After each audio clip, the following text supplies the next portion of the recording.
They thought they were just arresting another guy who fit the description. But when he showed up in court the next day, not in cuffs, but in a suit, they realized they'd made the worst mistake of their careers. It was just after 9 a.m. when the call came through. Dispatch, suspect in a vehicle break-in, Madison Avenue.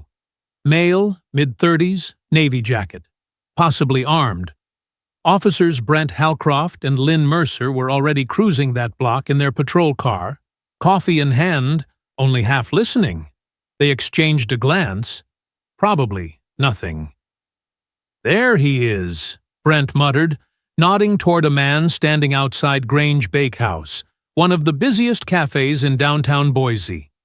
The man looked calm, focused, scrolling through his phone, a croissant bag in one hand. He loosely matched the description. That was enough. Brent swung the car over without sirens or lights. Lynn was out before the wheels even stopped. She called out, sharp and sudden, "Hey, hands where I can see them." The man, Kenton Miro, looked up, startled but composed. "Excuse me," he said. "You fit the description of a suspect," Lynn replied. "Don't move," Brent added, stepping forward, hand near his holster. Kenton raised his hands slightly. "I'm just standing outside a bakery," he said quietly. Kenton looked puzzled. "Just waiting for my driver," he said calmly. Lynn rolled her eyes. "We'll clear it up at the station."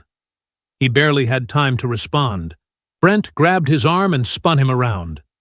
"You're resisting now," Brent said loudly, making sure the growing crowd could hear. Heads turned. Phones came out. People started recording. Kenton didn't fight. He didn't speak. He just looked down at the sidewalk as the cuffs clicked tight around his wrists. Lynn smirked. Funny how they always get mouthy. Until the cuffs come out. Probably another guy with a fake LinkedIn and some story about being a consultant or something, Brent added with a laugh. They didn't read him his rights. They didn't ask for ID. They didn't check the phone in his hand or the receipt sticking out of the bakery bag. They just shoved him into the back of the cruiser and drove off, already joking about how annoying the paperwork would be. Inside the car, Kenton stared straight ahead, silent. Brent glanced at him in the rear view. "You got anything to say?" Kenton's voice was calm, measured, almost indifferent. "I want my phone call." Brent scoffed. "You'll get it after booking." But something in Kenton's tone, controlled, confident, put a crack in their certainty. Not enough to stop them, but just enough to make Brent glance back again through the mirror. Kenton wasn't scared, he wasn't rattled, and he definitely wasn't done. At the precinct, booking was slow. The desk officer, Rob Tesh, looked up and blinked twice when he saw who they were bringing in. You guys sure about this one?" Brent waved him off. "Fits the call. Car break-in. Loitering." He was standing outside a bakery, Kenton said quietly, with a pastry bag and a phone. Lynn stepped in. "You doubting a field call, Tesh?" Rob hesitated, frowning, but started entering Kenton's information anyway. He glanced at the screen, then blinked, then did a double-take. "This address?" he murmured. "I'd like my call now," Kenton said, his voice calm, measured. Brent raised an eyebrow. "Who you gonna call? Your lawyer buddy?" "No," Kenton replied. "The Attorney General's office." Brent burst out laughing, like it was the best joke he'd heard all week. "Sure. Tell him we said hi." He and Lynn walked off, still chuckling. But Rob Tesh didn't laugh. He was still staring at the screen. And that's when things began to shift. What Brent and Lynn couldn't see, what they never even considered, was just how far out of their depth they already were. The holding cell was cold. Not freezing, but that kind of steady, creeping cold that sinks into your wrists and settles into your bones. Still cuffed, Kenton sat on the bench. Not slouched, not stiff, just steady. Even in jeans and a jacket, he looked sharp, polished boots, clean lines, an air of control that hadn't cracked once. Down the hall, Brent leaned against a vending machine, cracking open a soda like it was just another Tuesday. "You see the look on his face?" he said to Lynn. "Like he thought he was above it all." Lynn sipped her coffee. "That type always does. Shows up in the nice part of town. Acts like the rules don't apply." "Same script," Brent chuckled. "My favorite is when they start talking lawsuits and badges. Like we haven't heard that one before." Neither of them noticed the man from Internal Affairs slipping past the front desk.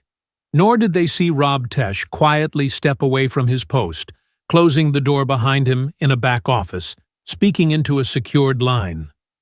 Back in holding, Kenton had finally been granted his call. He didn't ask for a phone book, didn't scroll his contacts. He just dialed. Without hesitation. "This is Morrow," he said, once the line picked up. "Boise PD. Madison Avenue incident. I'll need everything by this afternoon." Kenton hung up.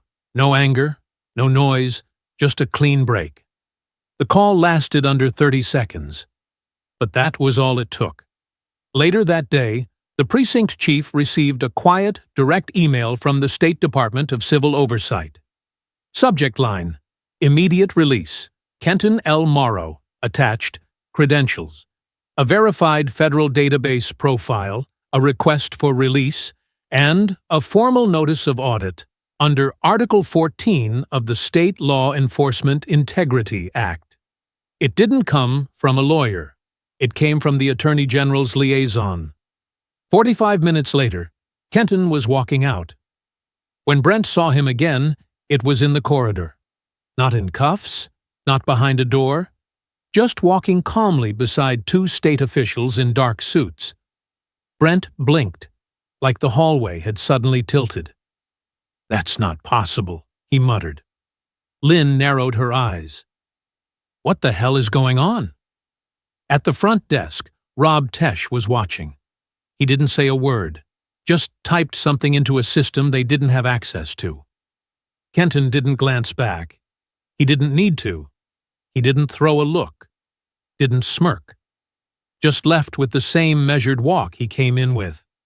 And the silence he left behind was heavier than any siren. That night, Brent had dinner with his brother and ranted about people with connections. Called it favoritism. Said it reeked of politics.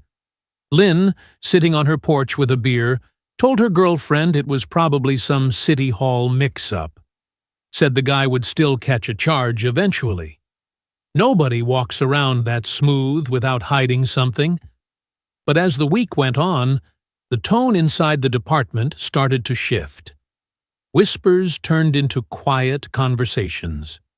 Someone mentioned Kenton's name during briefing, and two sergeants exchanged a look. One officer said he'd worked in Oakland, high up in some kind of watchdog unit.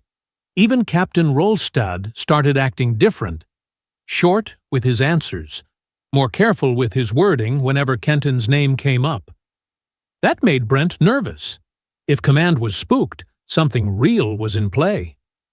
Lynn shrugged it off. "We got body cam. We got the call log. We followed protocol." Brent nodded, but it was stiff, forced. His stomach was starting to twist, because something about Kenton didn't add up, just not in the way they expected. And the way he left, with no drama, no threat, just silence, was starting to feel louder by the day. That wasn't how the guilty moved. Still, they went back to work like nothing had changed. But the truth? It was already moving faster than they were. Because by the time they felt the floor shifting, Kenton was already standing on higher ground and watching everything. The courthouse in downtown Boise wasn't grand. It wasn't built to intimidate. Just concrete steps, glass doors, and the sharp echo of shoes in wide, polished hallways.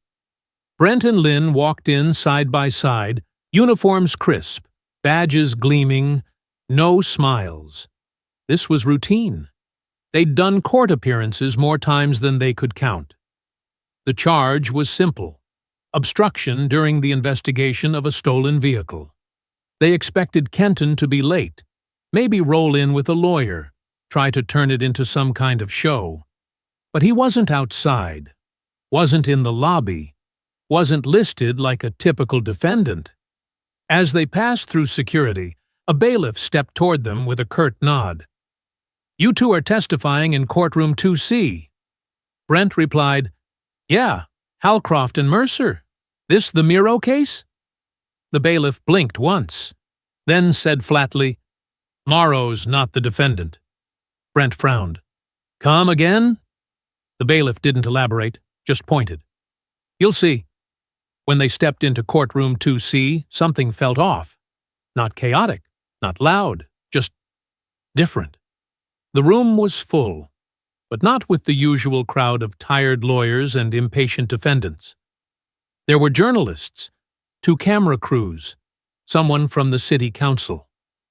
Brent's shoulders stiffened, his eyes scanned the room, and stopped cold. There, at the front table beside the judge, sat Kenton Morrow.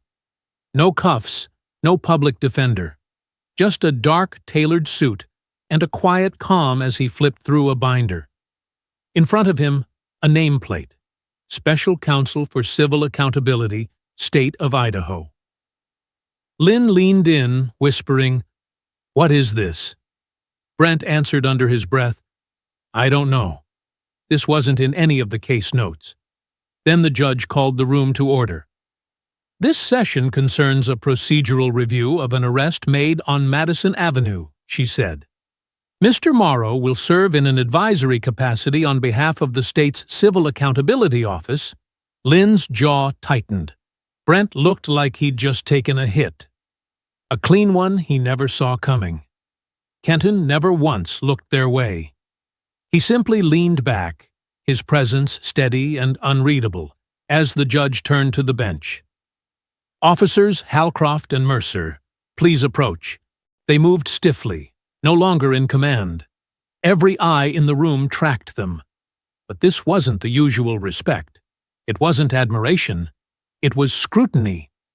The judge asked, "Can you walk us through your decision to detain Mr. Morrow?"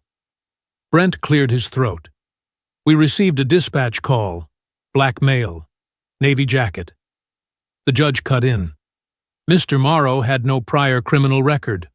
No history with your department. Was identification verified before detainment?" Lynn stepped in. "He fit the description, and he didn't comply when we issued commands." At the defense table, Kenton didn't look up, but he clicked his pen. Once, slow, deliberate. The judge turned to him. "Mr. Morrow, do you have any clarifying points?" He finally met their eyes. "Director." Calm. "In my line of work," he began, voice steady, "I have read hundreds of reports that start the same way: vague descriptions, unchecked assumptions, and over time, those patterns form a story. One the badge doesn't protect you from." Lynn opened her mouth, ready to push back. But Kenton raised a single finger. Not to her. To the judge. "I'd like to file a motion to suspend direct testimony. An internal review has already been authorized. A hearing will follow in 2 weeks." The room fell silent. The judge nodded once. "Granted." Brent and Lynn didn't speak, didn't protest. They simply stepped back, numb, as the weight of it all began to settle. Kenton gathered his binder, closed it quietly, and stood. He didn't look triumphant, didn't gloat, but his presence filled the room, heavier than any argument Brent or Lynn could have made. And when he walked out, the press followed. Brent's hands were shaking. Lynn whispered, "What the hell is happening?" But deep down, they already knew. This wasn't a courtroom loss. This was the opening move. And Kenton had just flipped the board. Before Boise, before the suit and the title, Kenton Morrow was just another kid trying to stay invisible in Bakersfield, California. His mother, Deirdre Merrow, worked night shifts at Mercy Hospital. His father, when he was around, painted houses. He never stayed long enough to leave anything behind except cigarette smoke and silence. By 12, Kenton had already learned to navigate two worlds. One at school, where he aced spelling bees and science fairs, and one outside, where he kept his head down whenever patrol cars rolled by. He wasn't loud, he wasn't flashy, but he watched everything. In 8th grade, a teacher accused him of stealing a calculator. No one else was questioned. They searched his locker, found nothing. He said nothing then, but he never forgot how easily adults accepted suspicion, just because it was pointed at him. It wasn't rage that fueled him. It was the pattern. At 17, he earned a scholarship to UC Davis, majored in political science, and wrote essays that cut through the noise. He didn't yell. He laid out the facts. Clean, sharp, precise. In a room full of opinions, he made silence feel like a verdict. Law school came next. Stanford. No connections, no favors, just grit and focus. While others chased corporate firms and paychecks, Kenton interned with the Public Accountability Unit in Alameda County. He sat through hearings where officers described routine stops that ended with broken ribs and bruised wrists. He logged every word. He didn't wear anger like armor. He wore patience like a weapon.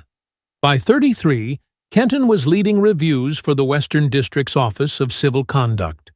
Quietly, case by case, he built a reputation, not flashy, not the kind that makes headlines, but the kind that makes departments nervous. He moved like a lawyer, thought like an analyst, and carried himself like a man who already knew what you were hiding. Boise was his first appointment as special counsel for civil accountability, a position born from years of pressure by watchdog groups fed up with internal affairs cleaning their own house. Kenton was handpicked by the state board, quietly vetted, confirmed, and he kept a low profile on purpose. No tweets, no grandstanding. He simply showed up. That morning outside the bakery wasn't the first time he'd been profiled, but it was the first time it happened after his appointment. And that was what mattered. Because for once, he wouldn't have to file complaints. He was the complaint. Revenge? Too small a goal for the work he was doing. He wanted the truth, on paper. He wanted patterns exposed. He wanted departments to know they were being watched, not just from within. After the incident, he didn't call a news outlet. He called a judge. Then he called the Office of Personnel Audits. His badge wasn't brass. It was legislative. It gave him the authority to request files, pull records, and reopen cases that had long been closed. That's why Brent and Lynn were on edge. It wasn't about one arrest. It was about all of them. Because Kenton wasn't just some lawyer. They coughed by accident. He was the only person in the state with the clearance and the motive to open their entire record. He didn't need to raise his voice to do it. The precinct felt different. Not louder, not busier, just tense. Brent Halcroft noticed it first. Walking into the break room, conversations stopped.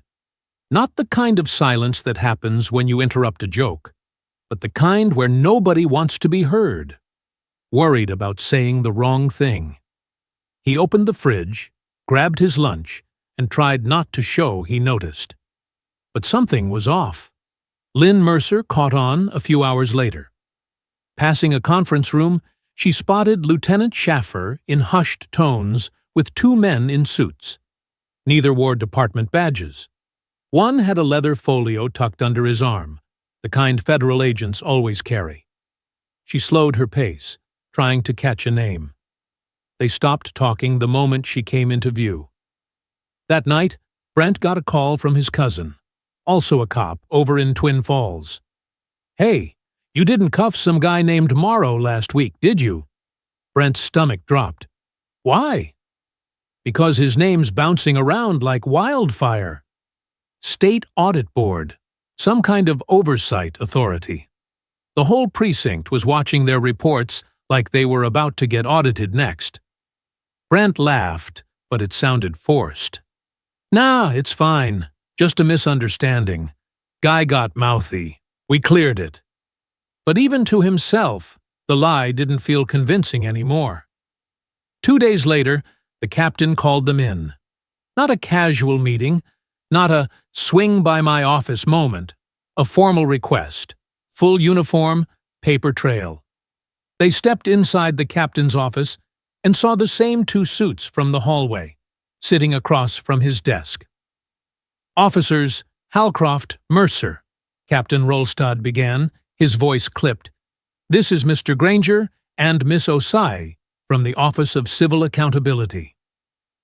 Miss Osai didn't smile, didn't blink much either. "We are opening an internal review regarding an incident that took place last Thursday morning, involving Mr. Kenton Morrow." Brent's face went blank. "We've already spoken on that. He was released. Case dismissed. Nothing else happened." Granger cut in. "The investigation goes beyond the arrest." Lynn straightened in her chair. "Excuse me. We're reviewing your history. Complaints, stops, reports filed, and those adjusted after the fact." Captain Rolstad shifted in his seat, then slid a manila folder across the desk. "You'll receive subpoenas to appear at the review hearing in 2 weeks." Brent opened his mouth, but no words came out. Lynn swallowed hard. "Are we being accused of something?" "Not yet," Granger said. "That's what the hearing is for." The next morning, an email landed in both their inboxes. Subject: Case Review Summary, prepared by Special Counsel K. Morrow. It had attachments. Lots of them. Old stops, body cam timestamps, civilian statements, things they thought no one would piece together. Brent's hands hovered over the keyboard for a full minute before he could bring himself to click. He opened one file. A stop from 3 years ago. A man named Julian York, pulled over for a broken taillight, detained for non-compliance, charges dropped. Body cam footage listed as not uploaded. York's statement said he'd been slammed against his car after asking for a supervisor. Brent remembered it. Not clearly, but enough. He closed the file, chest tight. Lynn messaged him. "Lynn, they're going to make this look like a pattern, Brent." "It is a pattern," he typed back. There was a pause before she replied. "Lynn, we followed protocol." But even she didn't sound sure anymore. Because Kenton wasn't just coming with one story, he was bringing receipts. And Brent and Lynn were finally starting to realize this wasn't a cleanup. It was an autopsy. The review hearing wasn't held at the precinct or the courthouse. It took place in a neutral municipal building off Fairview Avenue, the kind of space reserved for zoning meetings and forgotten city business. But on this day, every chair in that gray-walled conference room felt electric. Brent Halcroft adjusted his tie 3 times before stepping inside. Lynn Mercer sat in the hallway, flipping through a thin folder, though she hadn't read a single page in 20 minutes. They weren't alone. At least a dozen people were seated around the table.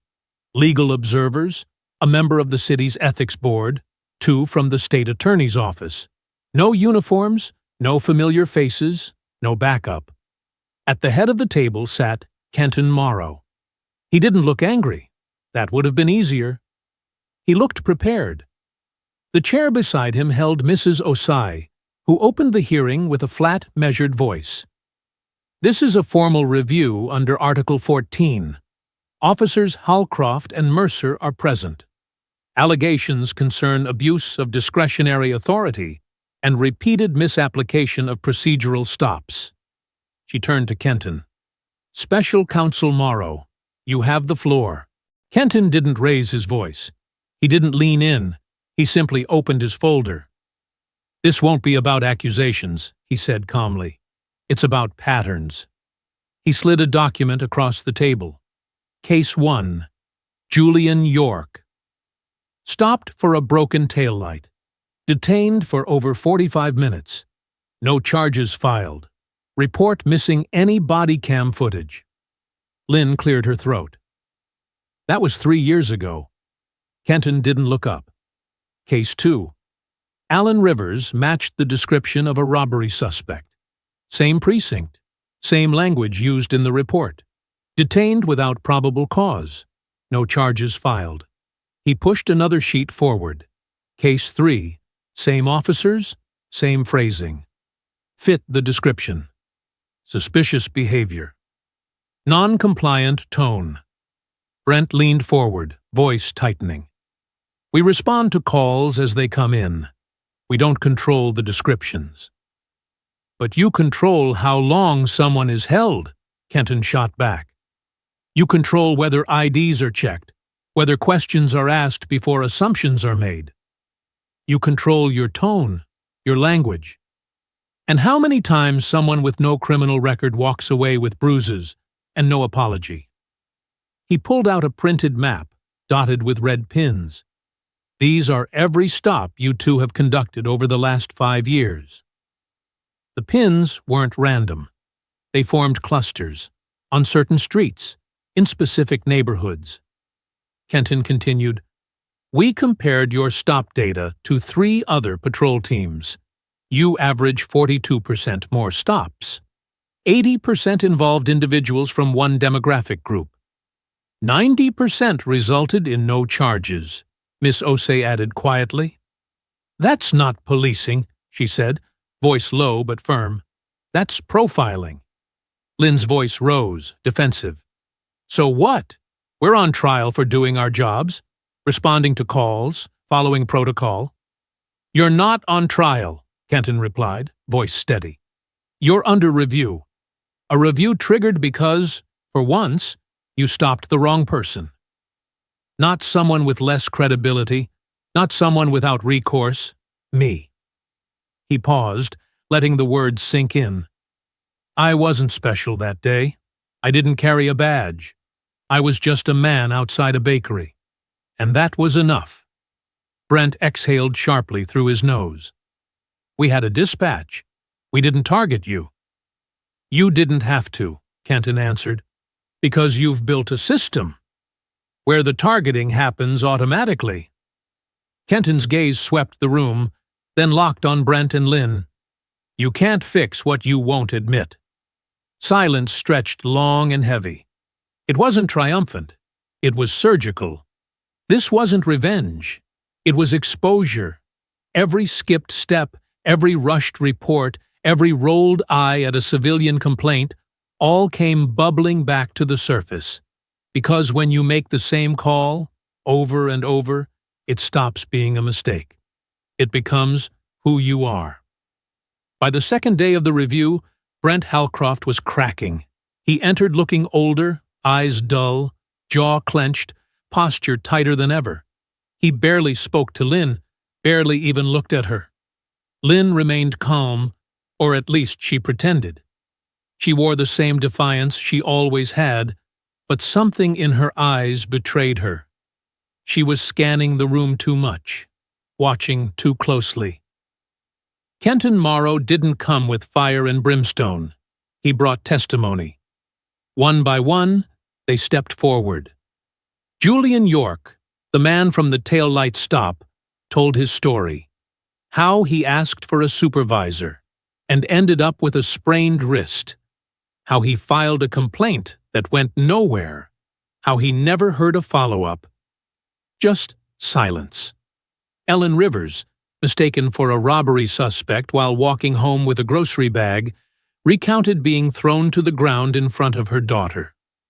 Her daughter hadn't spoken for days afterward. Brent shifted uneasily in his seat during that one.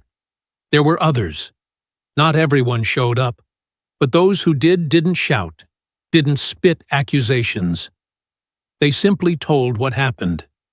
That made it worse, because Brent and Lynn couldn't find holes in stories that were that simple, that human. Lynn crossed her arms tightly. We've seen the worst of people. We can't afford to hesitate when things match up. Kenton didn't answer immediately. He studied her like someone weighing the cracks before deciding where the fault lines lay. Maybe the problem, he finally said, is what you consider a match. Brent's voice cracked a little. You don't know what it's like to walk those streets every day. People lie to you, threaten you, run from you. It changes how you read things. Kenton gave a small nod. I'm not denying the job is hard, but when the same kind of face keeps paying for other people's mistakes, it stops being about danger. It becomes about comfort. Comfort, Lynn scoffed. Yes, the comfort of predictable assumptions, the comfort of never being the one on the ground. Brent's shoulders sank just slightly. Mizusai opened another folder. 3 reports filed in the past 24 months showing evidence of altered body cam footage uploads. One video was labeled corrupted. Another was never submitted at all. Brent looked up slowly, voice heavy. That's a tech issue. That's not on us. Kenton didn't flinch. It wasn't on you the first time. Maybe not even the second. But now we're on the 4th. For the first time, Lynn had no answer. The weight of the reports, the footage, the patterns, it pressed against them in ways they hadn't prepared for. They'd always been protected, insulated. But that shield was full of cracks now. And Kenton wasn't swinging a hammer. He was just holding up a light. One of the panel members leaned forward. A former officer herself. Do either of you acknowledge that your methods may have caused harm? Lynn stared, first at the woman, then at the table, then slowly said, We've always done what we were taught. That sentence hung heavy in the air. Kenton's voice dropped low. Maybe it's time we start teaching something different, because once you admit the cracks, you can't pretend the wall still holds. The final day of the hearing didn't erupt with fireworks. No gavel slam, no raised voices, just the slow hum of shuffling papers and the quiet tension of people who knew the story was nearing its end. And not everyone would walk away the same. Brent and Lynn sat side by side, still in uniform, but their energy had shifted. Brent had stopped defending. He remained silent, while Lynn kept her arms crossed, eyes fixed straight ahead, lips pressed tight. No longer smug, only rigid. Kenton Morrow stood and moved to the center of the room. He wasn't flanked by lawyers or aides, no theatrics, just him and a worn folder, its edges softened by use. He placed it gently on the table. I've said what I needed to say, he began. You've heard from those affected. You've seen the numbers, the language in the reports, the footage we recovered. You've heard the same phrases repeated, same methods, same faces stopped, questioned, cuffed, and then quietly released. Kenton glanced at Brent. I don't believe either of you joined this department with bad intentions, but somewhere along the way, you stopped checking yourselves. You stopped seeing people and started seeing profiles. The room stayed silent. I'm not here to ruin your lives. That's not justice. I'm here because the system can't fix itself if it keeps protecting patterns that clearly don't work. He paused, then looked toward the review board. My recommendation, he said firmly, is that Officers Halcroft and Mercer be removed from field duty indefinitely, pending further training, psychological evaluation, and a full departmental audit. I'm also requesting all cases flagged during this review be formally reopened. Brent looked down, didn't even flinch. He knew this was coming. Lynn whispered under her breath, It was just a job. Kenton turned sharply. Number. It was a responsibility. And when you forget that, people get hurt. The board went into closed session. 35 minutes later, they returned with their verdict. Brent Halcroft, suspended from active duty, badge stripped, pending reassessment. Lynn Mercer, same. Neither spoke as the decision was read aloud. No dramatic exit, no slammed doors. Just two officers, quietly carrying the weight of what had been decided. They had believed for too long that their position shielded them from accountability. Kenton gathered his things quietly. On his way out, he passed Brent and paused. Brent looked up at him for just a moment. "I didn't think it would end like this," Brent said. "It didn't have to," Kenton replied. "But that wasn't up to me." He walked away, without another word. That evening, Brent packed up his locker. Alone. Lynn never showed. Rumor was she'd taken personal leave. No one reached out. The same people who once toasted them at retirement parties and year-end banquets were suddenly busy. Or on call. The precinct was already starting to look over its shoulder. A new poster appeared in the hallway near the squad room. Civil Accountability Hotline. Confidential. A few rookies lingered, glancing at it longer than they should. Kenton flew to Coeur d'Alene the next morning. Another city, another precinct, another quiet review. That was the job. Not about headlines, but about structure, truth, and long-term repair. He didn't need applause. He just needed the wall to stop hiding the cracks. Because when no one is watching, the watchers and the cycle never break. But now, someone finally is. 2 months later, the city of Boise was still adjusting. The media had mostly moved on. No major protests, no viral headlines. But something had shifted beneath the surface, and those who paid attention could feel it. Kenton Miro didn't stay. He was never meant to. His job was motion. City to city. Case to case. Never long enough to become part of the story. He wasn't looking for praise or a pedestal. He just wanted consequences to exist for everyone, not just the powerless. But the impact of what happened didn't leave with him. The training manual at the Boise precinct got rewritten, not dramatically, just enough to make a difference. Officers were now required to review real case footage, not staged examples of stops gone wrong. Kenton's case became one of them. Recruit orientation began asking a new question. Have you ever made a mistake and learned from it? Not to shame, but to understand if someone could take accountability before they wore a badge. Brent Halcroft took a job in the city's vehicle impound department. Quiet, unarmed, behind a desk. He didn't talk about the hearing. He didn't pretend he'd been wronged. Some said he was bitter. Others said he'd finally started listening.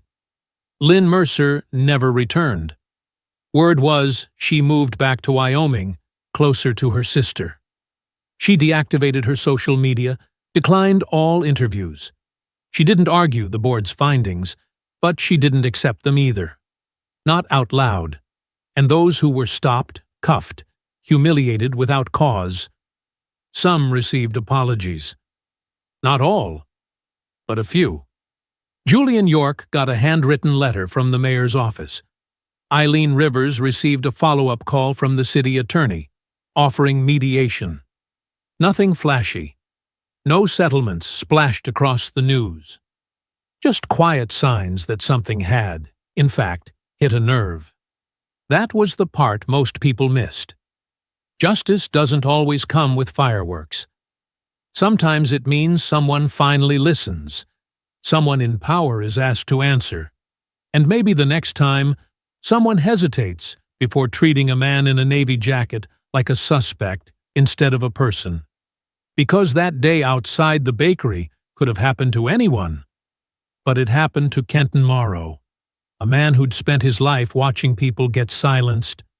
And when it was his turn, he didn't scream. He didn't threaten. He simply held up a mirror. And for once, They had to look.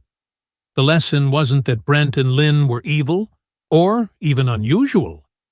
The lesson was how easy it is to stop seeing people as people, and how dangerous it becomes when that habit wears a badge.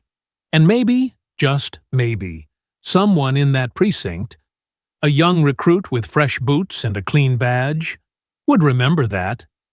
Next time they got a call with a vague description, maybe they'd pause, ask a question, check an ID before a wrist.